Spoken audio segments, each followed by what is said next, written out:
Sports on Tap here at Mike's Beer Bar on the North Shore of Pittsburgh, the best place in Pittsburgh to get beer. Look at all those beers. They've got 50 local beers on tap, 80 total on tap, and 500 beers available. There's no better place in the city of Pittsburgh to have beer than right here at Mike's Beer Bar. We've got a few beers here. We've got a few beers here. I'm Chris Carter here with Dale Lally, bringing you today's show. Dale, thanks for joining me today. Got a special event, a special beer pairing and dinner event here at Mike's Beer Bar tonight at 6:30. Come in, walk in. You can get tickets walking up to the door, where you're going to get several courses of food and beer. Among the beers, you're going to get a giant selection from North Country Brewing Company, including the Wolf Creek IPA, English Style Bitter, Oatmeal Cookie, White Tea Sour, Scarlet Sour, Liquid Love Pin, and the one we're about to try, the Grisette Sisterfriend collab, which it's said to be a Saison farmhouse Grisette with a traditional Grisette style of beer brewed in collaboration with Sisterfriend to give you a highly sessionable farmhouse style beer that is slightly refreshing. Butterfly pea flower gives it its color. Interesting. It's a rather darker beer. Dale, let's cheers to the first beer. So this is one of the beers you can get by coming here tonight at Mike's Beer Bar for their beer pairing dinner. They've got great food lined up for you to pair with all of these beers. Let's take a sip to that, sir. You didn't finish it in one gulp. Dale is learning. Oh, no, I challenged him. It's too late. It's too late. Dale loves to just throw it back. I like to savor my craft beers. Tiny glasses. This is actually, yeah, it's fine, but still, I get to sip on it. It's very smooth. I like it's smooth, and you taste the different elements of it. Mm-hmm. It's a very good beer. You can only get this here. Well, you can get it anywhere, but you can get this here tonight with a beer pairing with great food. Get to Mike's Beer Bar tonight at 6:30. Dale, let's talk about the top Steelers news of the week, and of course, Myles Garrett, Mason Rudolph. Garrett reinstated by the NFL, and in less than 48 hours, he's out bringing up the allegations again to Mason Rudolph. Mike Tomlin comes out and publicly defends Mason Rudolph. There's talk about whether or not Mason Rudolph should sue. You've been around the Steelers for over 2 decades. You've been covering them. You've seen them through scandals. You've seen them through all sorts of situations. How did, in your time, where does this kind of like stand for you as to how this situation reads? To me, when you start talking about the league as a whole, when you start talking about football as a whole, one of the worst things that you can do, I think, is to betray that trust in the locker room. And I think that's what Mason Rudolph's being accused of doing here, because he does have 80% of his teammates are African Americans. And so to be accused of using racial slurs like that on the football field would certainly paint him in a bad light among his teammates, and it may make it impossible for him to move forward. Mm-hmm. The Steelers from day one have backed him on this situation. Yeah. Every guy that you talk to in that locker room, white and black, have said they heard nothing on the football field. Mm-hmm. The officials that were there on the field heard nothing on the football field. The microphones that were on the field picked up nothing of the sort. Right. I don't know what Myles Garrett thought he heard, or whether he's completely making this up to excuse his own poor behavior. Maybe. But I know I'm pretty sure that this did not happen. To me, the bottom line comes to, if this did happen to Myles Garrett, one, it doesn't excuse attacking Mason Rudolph with a helmet. Could have killed the man. Yeah. I mean, I'm not an expert in head injuries, but bringing with a full force, a 6-pound object, just clobbering some guy, I can just imagine that going 1,000 by a 285-pound man. Exactly. By a 285-pound, that's very strong. Yeah. That guy is one of the strongest and most athletic people I've seen, just naturally built the way he is. But on top of that, if this did happen to you and you snapped, you're past that. If you know this happened to you, you need to be able to organize yourself better and be able to go to your teammates. You would be screaming that from the mountaintops. Right. Exactly. You'd be going, hey, Odell Beckham, Jarvis Landry, Baker Mayfield. This is why I snapped. I'm sorry I snapped, and I cost us this moment. But the reality is this is what happened to me. And then you would have seen maybe Baker Mayfield going on Thursday Night Football's post-game show with Michael Irvin and Steve Smith saying, hey, well, Myles says this happened. And then it would have immediately opened doors. And as I laid out in my column on DK Pittsburgh Sports, he can say what he wants. To me, him saying I didn't want this to get out, and then talking about I thought it would get out on Wednesday. Yeah, your people put it out, right? And then to say again that I didn't want this to be about race. You're making it about race. Well, it's like it. And first of all, if that was the statement was, it's already inherently about race. So that doesn't make sense to me. Either Myles Garrett hasn't handled this in a smart way, or he's not telling the truth. Those are the two sides of that. Dale, let's get to our next beer. Okay. We've got from 11th Hour Brewing, Recollections Blonde Ale. This is a crystal clear, perfectly quaffable. This is a Bob Dylan beer, Blonde on Blonde. Come on, man. Slightly citrusy. I know you're a huge Dylan fan. Yeah, obviously. Slightly citrusy American blonde, hopped delicately and exclusively with Citra. This beer is a throwback feel of a classic crisp beer with distinct hop character and a clean finish. One to enjoy while watching the game or hanging out with friends. This requires no deep thought, just enjoyment. What kind of beer? What kind of feel did you say this thing had? Throwback feel. That's you left some in there though. It's all right. That was good. That was good, Dale. That was good. Like it? So now you can do it without. Now you're gonna sip. Are you No Kirk deep Cousins? thought. Are you Kirk Cousins? Right? You like that? You like that? I sip my craft beers because I like to savor them, enjoy them, taste the flavors, just see what's going on there. All right. I'm getting ready for the combine next week. You're getting for the yes, so you have to drink. Are you watching as much college tape as I am right now? I'm watching a bunch. Okay. Yeah. Who stands out? That's our next topic is the NFL Combine. Who stands out to you? You wrote about Zach Moss from Utah, running back as a Love bigger that back. He looks exciting to watch. He's not scared of contact, but he also knows how to avoid contact when he has the opportunity to. Is he your top back for the Steelers? If all say all the backs were available, say by a miracle, no one selects a running back until the 49th pick. I mean, if I have my choice of any of them, I'm taking Dobbins. But I don't think Dobbins is going to be there. I think Dobbins is going to wind up when he goes out and runs like a 4.4, he's going 5.40. to blaze the combine. He's going to light the combine Yes. up. I think he'll end up being the number one guy. I know a lot of Steeler fans are like, well, they need to draft Jonathan Taylor. He averaged one fumble every 50 touches in college. I don't like that at all. And he was exciting to watch at Wisconsin, but ball security and the fact that he had like 900 carries at Wisconsin. That scares me a little bit. I don't think DeAndre Swift will be there either. Yeah. To me, Moss is the guy that I look at him. I think he can come in and start right away. Maybe not start right away because James Conner's still there, but he's capable of being that guy. He catches the ball well. I think he's a good blocker. I think he does everything well, and I think he could be your feature back for future years. The only question that you have with him is he's had some knee issues. Yeah. It was a meniscus. That's not a huge deal. I don't think that's a deal breaker for me, and I like him a lot. I mean, and you saw him this last year. He looked really good. I broke off some big runs. And the thing is I want a running back. If you're getting a power back, I want a guy that understands different run schemes. He reminds me of Kareem Hunt a lot. Yeah. Yes. Yes. Because it's not just that he runs hard. Except he hasn't kicked anybody. or been pulled over or done all the other things. You know who his uncles are? Who's uncles? Santana Moss and Sign up right now. Sign up right now. I don't care about anything else. You don't have to say who the other uncle is. Santana Moss, I'm in. Now, let's talk about other positions, Dale, because some people feel like maybe running back isn't the way to go in the second round. People want to go offensive line, tight end, or some people are even saying, let's get another interior defensive lineman. I think that's a stretch.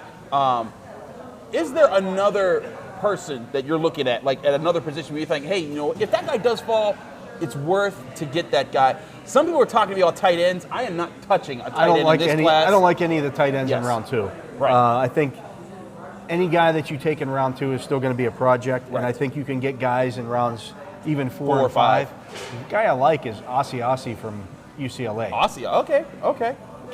Take a look at this kid. He's 6'3", 265 pounds, can block. If you watch tape of him, he does a lot of his work in line. Okay. And he averaged 16 and a half yards a catch. I've read his profile. I have not watched his tape. I like him a lot. Okay. And I think he could be a guy that you could get in rounds 4 or 5. Okay. That will be just as productive as some of those guys that are going to be drafted in rounds 2 and 3. Right, because you're going to talk the Cole Kmets, the Thaddeus Mosses, and all of these guys are going to be. They're going to be projects. Right. You're going to put them, and they might make a couple highlight plays. I'll be honest with you too. I think Thaddeus Moss. I know Steeler fans are saying second round on him. Yeah. Try 4th or 5th. Right.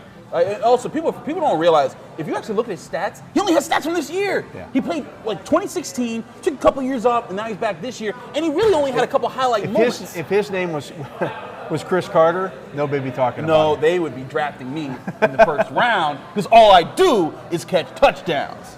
Let's move on to the next one. Let's move on to the next one. Dale's just so excited. This is the No Parking Anytime IPA Imperial. You picked this one, right? Yes, I did. Yeah, I love so my IPAs. Double Evil Twin Brewing, double IPA, Cheers to that. double trouble. Yeah.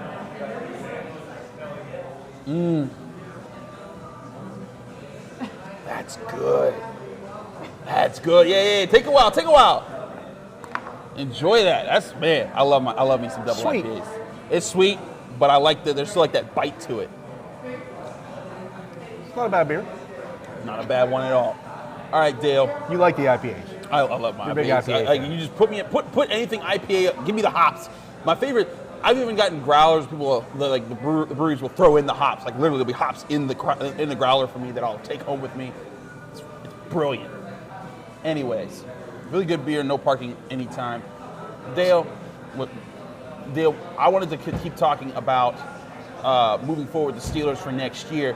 Ike Hilliard signed officially. People thought it was going to be McClendon. People thought it was going to be Cotchery. No, it's Ike Hilliard, former 7th overall pick from the 1997 draft of the New York Giants. I remember Ike Hilliard because I remember him being on that 2000 Giants team that was playing up against the Ravens that got utterly destroyed. But here's why I think he's an interesting hire. As a player, he went from being the star at Florida, that was the 7th overall pick of his draft, to just he never had a 1,000-yard season. He never turned into that. Look at the quarterbacks that he played with when he was a player. Right. It's unbelievable. And the fact that he was able to even get numbers. He had an 8-touchdown season in 2000, the year that they went to the Super Bowl. But I liked this idea because as a player, he lasted in the NFL for 12 years, going through all those different trials and tribulations. And then as a coach, he's bounced around the league. He spent the past 5 years in Washington, worked with Terry McLaurin last year, who had a very good rookie season. Saw some interesting comments about his development. What's your take on Ike Hilliard joining the Steelers staff and how he might impact this very young wide receiver room? You know, I can't pretend to know enough about him as a coach. I haven't been able to check into that. That'll be one of the things that I do next week at the Combine. We'll be finding out a little bit more about Ike Hilliard, the coach. I know what Ike Hilliard, the player, was. And, you know, he was always kind of the number 2 guy. Yeah. Amari Toomer and guys like that were always there with him. It's not the Tuma. The Tuma.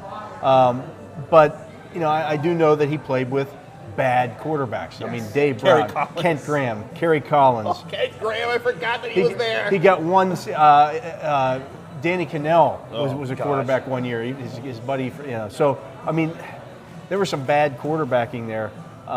So I think, you know, he's going to understand that it's all about the route running. Yes. And I think that's one of the reasons why they brought a guy like this in. It is all about running routes and doing those things. You've got guys, you got James Washington, you got Deontay Johnson, you got Juju Smith-Schuster there, Deion Kane. Yeah, I was going to say Deion Kane. He's also going to be 24 These are all next year. young guys. You know, Smith-Schuster in year 4 is going to be the eldest guy in that room. And in the league, but the youngest guy. Like, technically, he's the youngest of the 4 of them, which is crazy. Which is crazy. And so it's all about teaching these young guys how to be better route runners, be better pros, and I think a guy like Hilliard can do that. And I agree. I was doing some research after they hired him, and I was looking over some comments, and I found some interesting talk about Terry McLaurin. And, you know, coming out of Ohio State, he was a speedster. Point A, point B, he was going to beat you. And there was looking at the way that he worked with him to help him get better and understand, hey, sometimes full speed isn't always the best thing. Here's how to use this type of moves. And you saw Terry McLaurin early in the season. He blew up, had some struggle weeks, but then in the later part of the season, you saw him start to come around a little bit, using different elements to his game. Play. With bad Case Keenum and Dwayne Haskins. What the heck was that? That was bad. That was just me remembering some of the I watched some of those games. I was like, ooh, Dwayne Haskins celebrating with fans before the game was over, all sorts of stuff. I liked what he did with McLaurin. I think he's going to be good for the Steelers in the long run. This is the Aloha Stout. The Aloha Stout. It's an Imperial double milk BrewDog from UK brewed version, part of the fanzine. Cheers.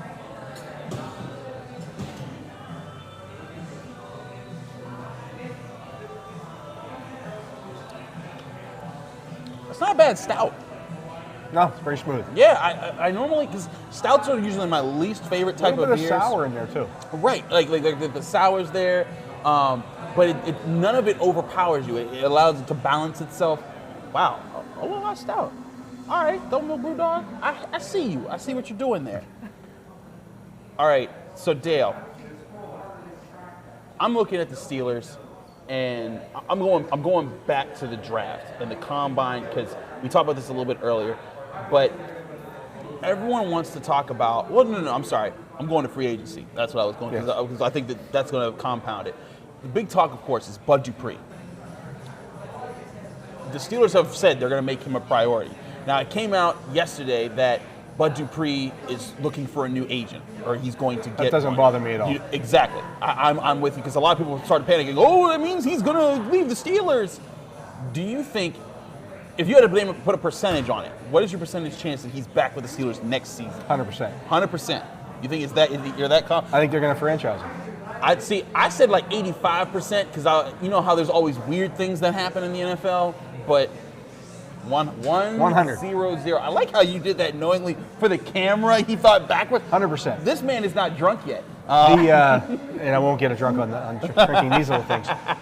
I saw the I don't know who put it out there. I have no idea. The Steelers should sign Javon Hargrave, let Bud walk, draft the guy, and start. There was someone that said start Anthony Chickalo. And start Anthony Chickalo. I don't. Someone brought that up to me. I don't even know who wrote that. Anthony Chickalo. Yeah, I'm like, what are you thinking? It's ridiculous. Bud Dupree earned First of all, his contract. there's no guarantee that you're going to get a competent replacement for Bud Dupree in the second round. Secondly, I know Anthony Chickalo can't do it. Thirdly, Javon Hargrave, with Stephon Tuitt coming back this year, is going to go back to playing 45% of the snaps. Right.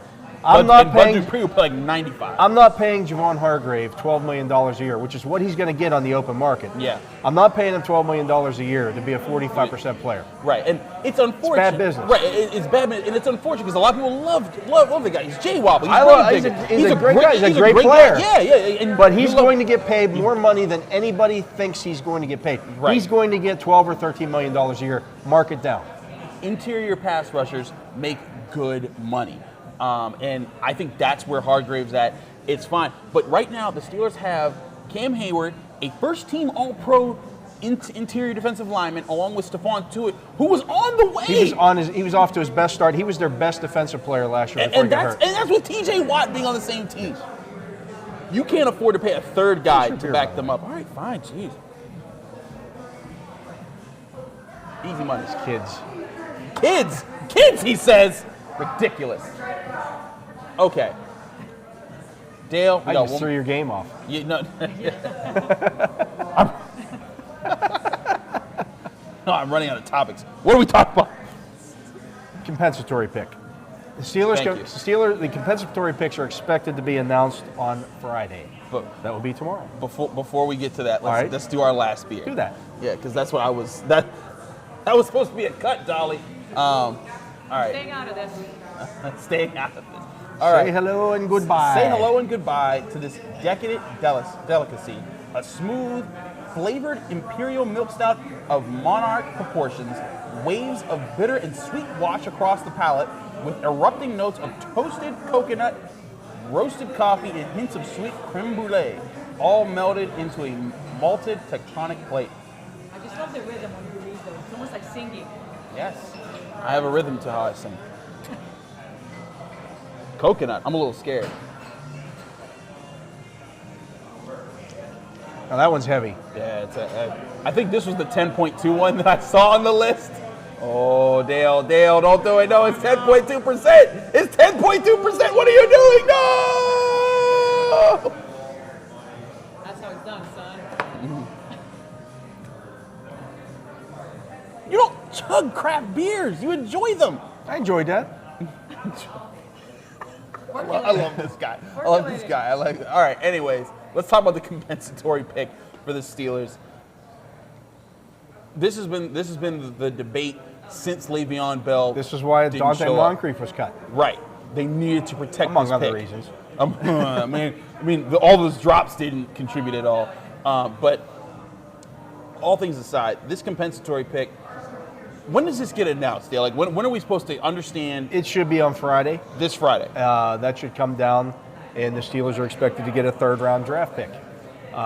If it's something less than that, Somebody got some explaining to do. Somebody got some explaining to do. The Steelers expect to get a third-round pick, and this will give them. Right now, they have 5 picks. It should be in the late 90s, right? Somewhere in that 95 to 100 range, somewhere Right. in that range. And this is big because the Steelers right now have no first-round pick. They don't have a third-round pick. They've got 2 fourths. They got a second and 2 fourths. So getting this additional pick is huge for them. Right now, they have 5 overall draft picks. Getting that 6th and being in the top 100 is a big deal for them. It is, because you need to be able to add to your depth right now. We're going to talk a lot about running backs, tight ends, guys that might end up contributing at least a little bit next year. But I think they need to draft another interior defensive lineman at some point. Yeah. Not in the early rounds, but maybe in those 4th or 5th rounds. I'd look at with that compensatory pick. I'd look to get a replacement for Javon Hargrave. This is a good year for interior defensive linemen. There's a couple guys that are going to be really athletic. A couple guys that should shoot up with the combine. You know, the top guys like Kinlaw, they're going to go early. They're not really noses, anyways. Right. They're more like those 4-3 type of guys. But let those people have those guys. I think there's going to be some athletic types that you can put as, hey, when we go 3-4, you're our guy. Not a lot of people are looking for those guys in the NFL anymore, and I think that's going to allow them to Specifically, they're not looking for them in the first 2 rounds. Exactly. That's why you were able to get Javon Hargrave in the third round. In the 3rd round a couple years ago. Now, the other position I think that they should be looking at is for a depth safety player. Yes. Because Terrell Edmonds and Minkah Fitzpatrick are your starters. Cam Kelly's gone because he gets into fights at Mario's. You got Sean Davis. Sean Davis is gone. Jordan Dangerfield. Jordan Dangerfield. But Dangerfield's staying, correct? He's an unrestricted free agent. Wow, so right they now, might lose him. Right now, the Steelers' safety position looks like they've got 3 guys who have NFL experience, and all 3 are from the 2018 draft. That's insane. Marcus Allen is your number 1 guy. For the number 1 player. And if you made him a box safety, I think that he could develop into the guy that you want to bring in special packages. Right. He's not that right now. But I think that's a position where you can get a guy, and maybe it's Sean Davis on a 1-year prove-it deal. Yeah. On the cheap. I would keep if I were the Steelers, I would stay in contact with Sean Davis and say, hey, look, you played 3 quarters last season. Mm-hmm. You're not going to get a big deal on the open market, but we'll give you a deal to come back. You know the defense. We're going to give you an opportunity. Minkah Fitzpatrick has said that he wants to do a little bit more. Yeah. So there may be some situations there where we put you at free safety and allow him to move up in the box and do some things up there where we play 3 safeties. We did that last year. And why don't you come back and we'll get you 500 snaps this year. And Sean Davis is a smart safety. He's not the playmaker, but he's the guy that you can, when they put him back at free safety, the number of big plays reduced significantly from when it was Mike Mitchell. And that's because Sean Davis knew how to communicate, say, hey, cornerback on this side, you're doing this. Cornerback on that side, you're doing that. Hey, Terrell, we're doing this. He was very good at relaying information. Now, did he make mistakes? Sure. Did he miss tackles? Obviously. And is he anywhere near Minkah Fitzpatrick? Heck no. But this guy's a smart safety. He can play he's played strong safety, he's played free safety. If they could get him for not an expensive price, I think it would be definitely worth the cost.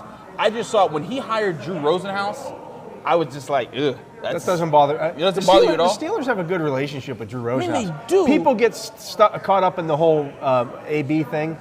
Rosenhaus and the Steelers, they've done hundreds of deals together. And that's the thing, they do, but I wondered how much did Sean Davis think he could get on the open market? Like, is he going to go? I don't care what he thinks he's going to get. He's not going to get it. I don't think he's going to get a lot. But then again, I also didn't think Le'Veon Bell should go to the open market and sign with the New York Jets, and that happened. So I've been kind of going back and forth about how certain players handle their money and what they'll do. You know what I didn't think? What did you think? I didn't think you should have nursed those beers like you did all night. I didn't nurse them. I enjoyed them. I savored them like craft beer should. Anyways, just a reminder, tonight here at Mike's Beer Bar on North Shore, Pittsburgh, you can come here. It's right across the street from PNC Park. We have a Brewmaster's dinner. It's a beer pairing with food.